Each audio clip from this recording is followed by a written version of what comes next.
주님께서 여러분과 함께 또한 사제의 영과 함께 루카가 전한 거룩한 복음입니다. 주님 영광 받으소서. 그때 수많은 군중이 모여들어 서로 밟힐 지경이 되었다. 예수님께서는 먼저 제자들에게 말씀하시기 시작하셨다. 바리사이들의 누룩 곧 위선을 조심하여라. 숨겨진 것은 드러나기 마련이고 감추어진 것은 알려지기 마련이다. 그러므로 너희가 어두운 데에서 한 말을 사람들이 모두 밝은 데에서 들을 것이다. 너희가 골방에서 귀에 대고 속삭인 말은 지붕 위에서 선포될 것이다. 나의 벗인 너희에게 말한다. 육신은 죽여도 그 이상 아무것도 못하는 자들을 두려워하지 마라. 누구를 두려워해야 할지 너희에게 알려주겠다.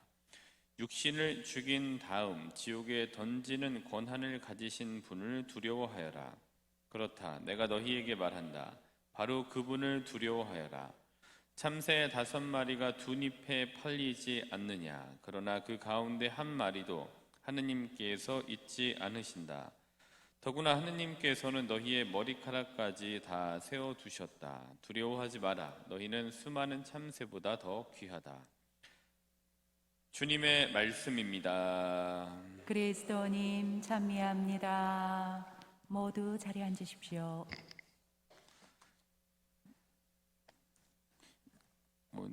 학교 다닐 때 이전에는 체벌이 선생님이 때리면은 때리시면 좀 당연히 맞는 거라고 생각하는 시절들을 이렇게 다들 보내시잖아요. 이제 저도 선생님이 때리시면 당연히 맞는 거다 이제 이렇게 생각을 하고 보냈는데 지금은 큰일 나죠. 난리 나죠, 그렇죠?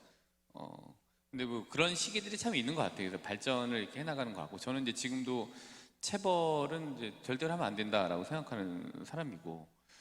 근데 이제 과거에 초등학교 때부터 고등학교 때까지 맞았던 걸 한번 그 역사를 한번 쭉 훑어보면 어떤 거는 정말 선생님이 때리는데 진짜 기분 나쁘게 때리는 경우가 있더라고요. 예.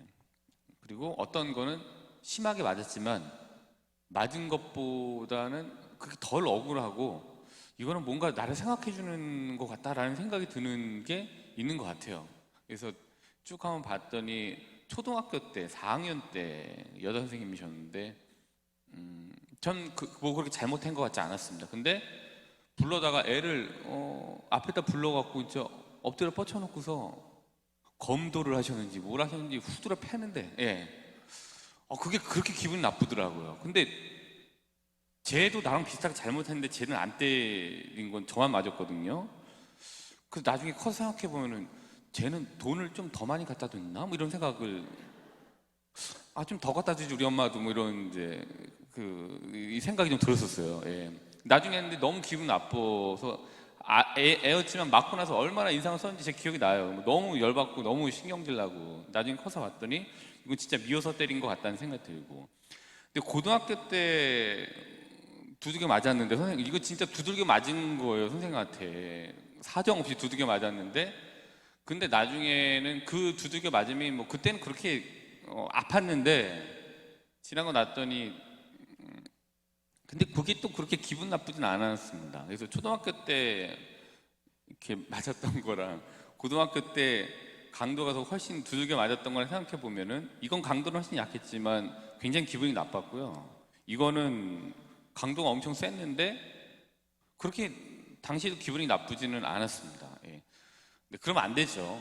애들 때리고 막 체벌을 하고 절대 그러면 안 된다고 생각합니다. 근데 그때는 그게 당연한 것처럼 받아들이는 시기였고 추억처럼 얘기할 수 있는 이제 지금 시기이지만 절대로 하면 안 되는데 근데 왜 그럴까 아침에 이렇게 일어나서 또 오늘 복음 말씀을 읽고 근데 떠올라서 이렇게 생각을 해보게 됐는데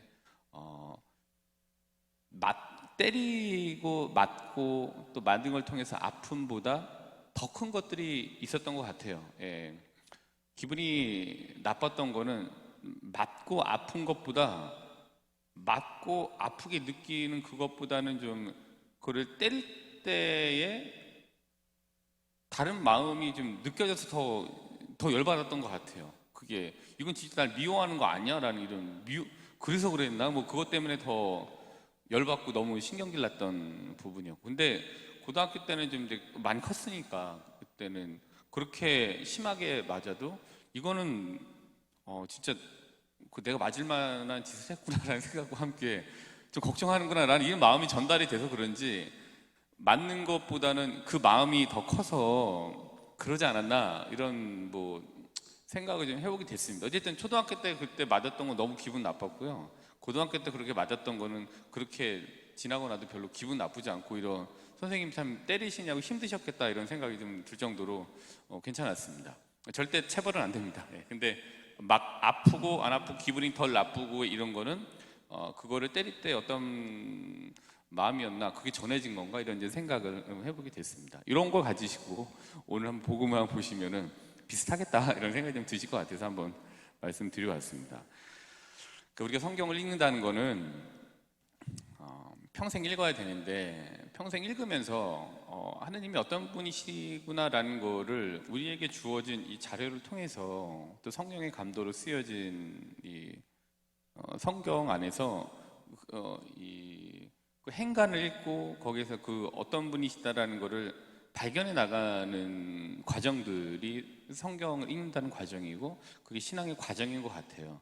그래서 하느님을 알아나가는 과정이 이 성경을 읽음으로 인해서 이제 그거를 이제 발견해 나가는 과정들이죠. 근데 오늘을 마찬가지로 오늘 복음 말씀은 그렇게 좀 쉽지는 않았습니다. 이거를 또 연결해 보고 또 또 행간에 뭐가 있나 이런 거를 찾는 게 쉽지는 않았는데 뭐 이렇게 한번 찾아봤어요.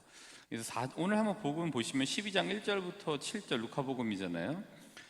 12장 1절부터 7절까지 루카복음의 내용은 뭐 1절은 좀 넘어가고 2절, 3절도 뭐 그렇게 제가 뭐 크게 보진 않았고요. 4절부터 7절까지를 좀 중점적으로 봤는데 4절부터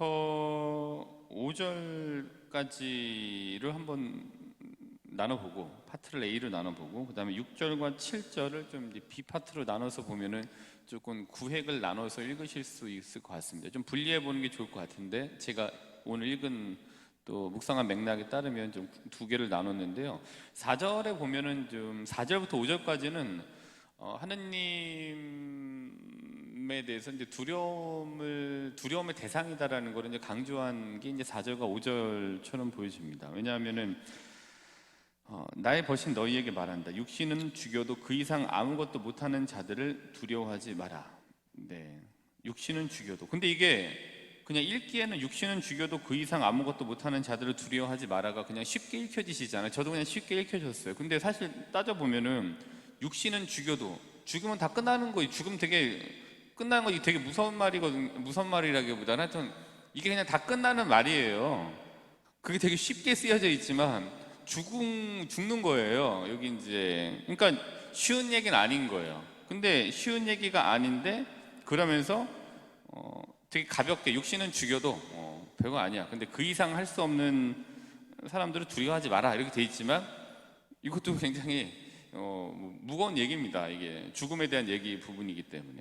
그다음에 이제 5절을 보시면은 그럼 누구를 두려워해야 할지 너에게 일러주겠다. 육신을 죽인 다음 지옥에 던지는 권한을 가지신 분을 두려워하여라. 죽은 다음에 어떻게 되지? 확실하게 저희는 확신을 가지고 있지만 당시의 시대에서 죽음 이후의 세계는 두려움의 세계였던 거예요. 이 사람들이. 근데 그 이후에 특별히 또 죽은 다음에 지옥이라고 하는 두려운 일종의 장소로서 이렇게 개념을 얘기했잖아요. 내가 지옥이라고 하는 굉장히 꺼지지 않는 불이 있고 구더기가 있고 막 이런 곳에 던져질지 모른다라는 그 지옥이라는 얘기를 꺼내는 것, 죽음이란 얘기가 나왔을 거고, 지금 저희가 받아들이는 죽음과 이 시대에 이 사람들이 받아들였던 죽음과는 좀 다를 거예요. 받아들이는 게 2000년 전이라고 생각을 해보면. 그리고 죽음 이후에 지옥이라고 하는 장소로서의 굉장히 두려운 곳. 이제 그럼 이거를 들었을 때는 하느님께서 그런 분을 두려워해야 돼. 하느님이 죽음 이후에 지옥에 보내는 권한을 가지고 계신 분이지라는 얘기를 들었을 때는 하느님은 굉장히 두려움의 대상으로 딱 바뀌게 되죠. 너무 무서워라고 하는 이 대상으로서 하느님을 보게 만드는 게 4절하고 5절입니다. 근데 이제 예수님 성경을 통해서 이렇게 좀 발견되어지고 또 복음에서 예수님 하시는 말씀을 보면은 이런 것도 있지만 항상 빠져나갈 구멍을 말씀해 주시는 것 같아요. 4절하고 5절을 보면은 도저히 빠져나갈 구멍이 없는 것 같아요. 근데 6절하고 7절을 보면은 여기에 이게 있는 것 같아요. 거기에 이제 빠져나갈 구멍. 근데 하느님이 이렇게 두려운 분처럼 얘기를 했지만 6절하고 7절을 보시면 어떤 얘기가 있냐면은 하느님께서 잊지 않으신다 이렇게 되어져 있어요. 6절.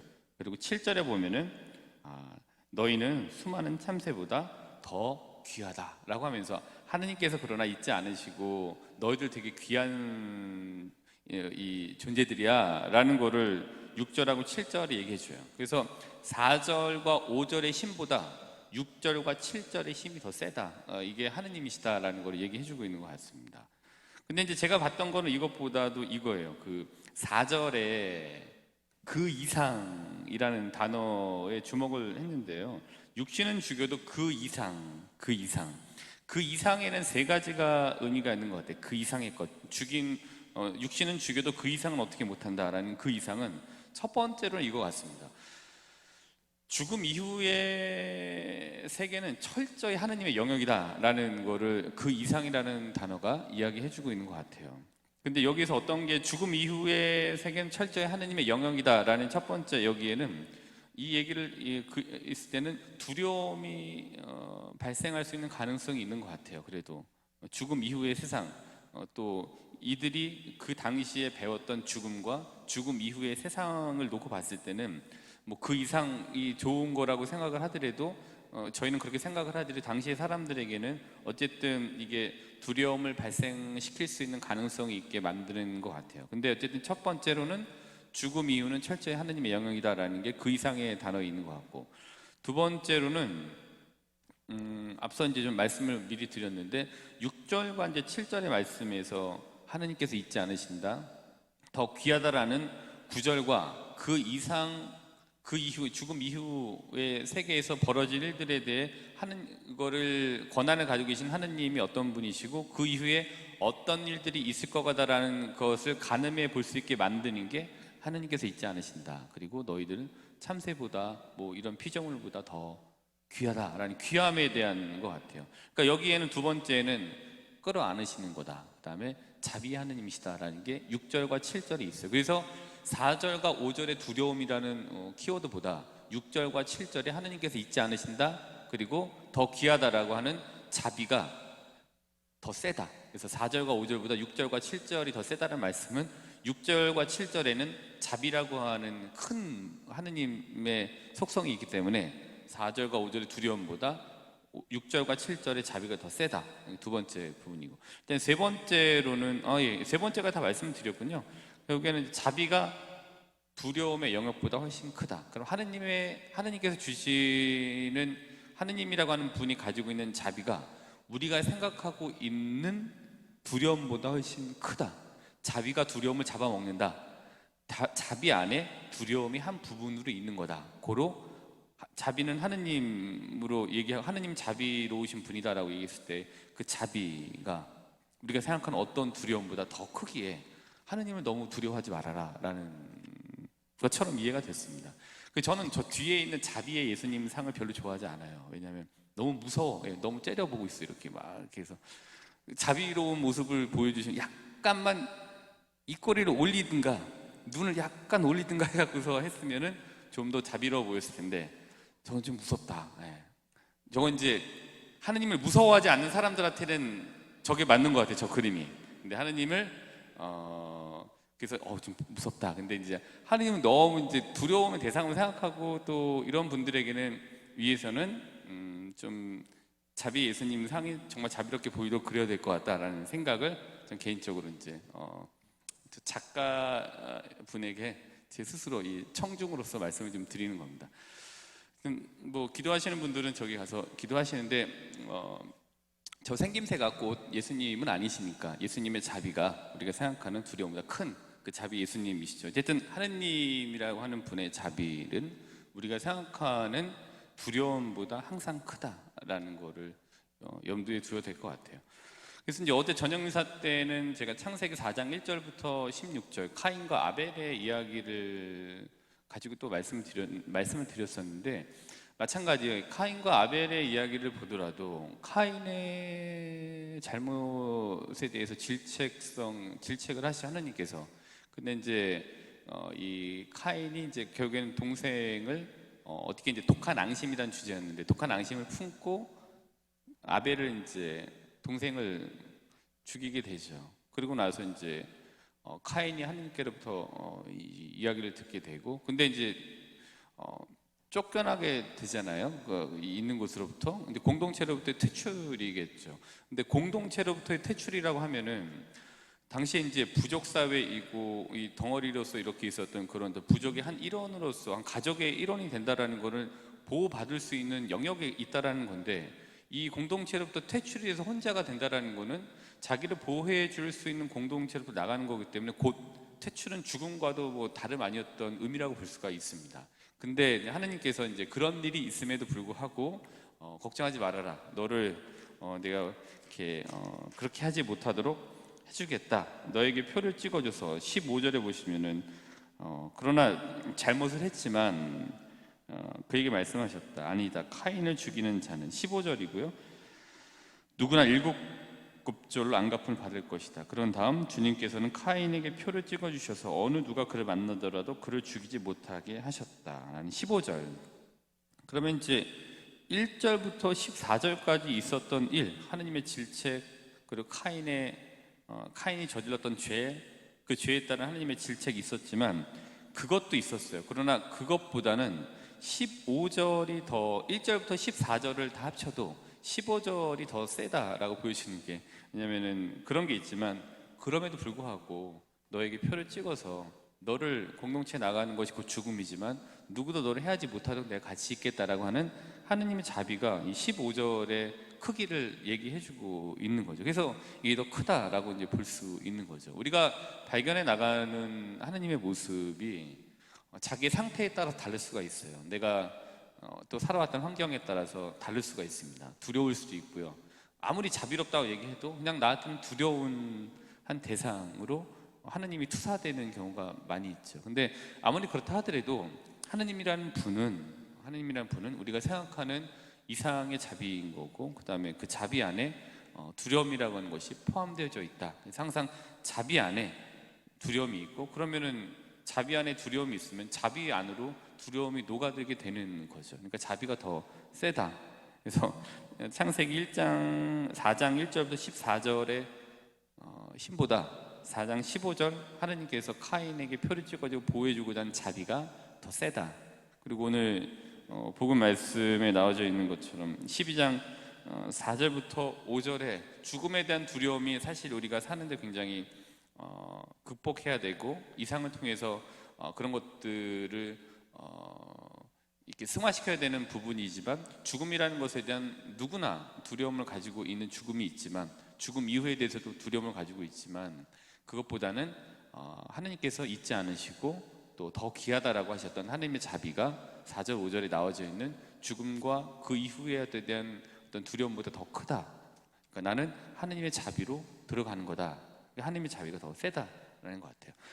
는 거를 보여주고 있는 것 같습니다. 우리가 또 그렇게 이해를 해야 될 것 같습니다. 그래서 우리가 하는 말들 또 행동들이 중요한 게, 우리가 하는 말을 바탕으로 하느님의 모습이 그려지는 것 같아요. 그리고 우리가 하는 행동으로 가지고 하느님의 모습을 사람들이 그려보게 되는 것 같아요. 그리고 우리가 만약에 신자라는 타이틀을 가지고 완장을 차고 사람들을 만나서 신자라고 얘기하면서 철없는 말을 계속하게 되면 하느님은 철없는 하느님으로 스케치되게 되겠죠. 그리고 내가 신자라는 딱지를 가지고 살면서 여기서 이렇게 누가 봐도 저러지 않았으면 좋겠는데 라고 하는 비열한 행동과 비열한 말을 하면 하느님에 대한 스케치는 비열하게 그려지게 되겠죠. 그리고 대신 이제 반면에 딱지를 차고, 그리스도인이라는 또 신자라고 하는 딱지를 차고 품격 있는 말을 하려고 최대한 노력을 한다라면 하느님에 대한 스케치는 품격 있게 스케치가 될 수 있게 될 것 같아요. 그러니까 우리를 통해서 보여지는 좀 여러 가지 다양한 형태의 자비로운 모습들, 또 그거를 어쨌든지 간에 좀 한번 해보려고 하는 그런 시도들이 자비의 하느님의 모습을 그릴 수 있게 도와주는 것 같습니다. 또 여기서 마찬가지고요. 비신자가 신자를 봤을 때의 모습, 또 신자가 신자를 봤을 때의 모습이 서로가 서로에게 자비의 하느님을 그려주게 만드느냐, 아니면은 내가 저건 아닌 것 같아라고 하면서 또 다른 모습의 하느님을 그리게 하느냐를 서로가 서로에게 그런 구실들이나 아니면 그런 힌트들을 제공하게 되는 것 같습니다. 그래서 오늘 하루 두려운 대상으로서의 하느님 아니라 자비로운 하느님을 좀 발견해 나가고 그려 나가고 또 그런 모습들을 좀 보여주시는 하루를 보내시기를 바라겠습니다. 우리 미사 안에서 자비의 하느님께 우리의 두려움을이라고 하는 헌집을 드리고 자비로움에 대한 희망을 라고 하는 새 집을 청해 나가도록 합시다.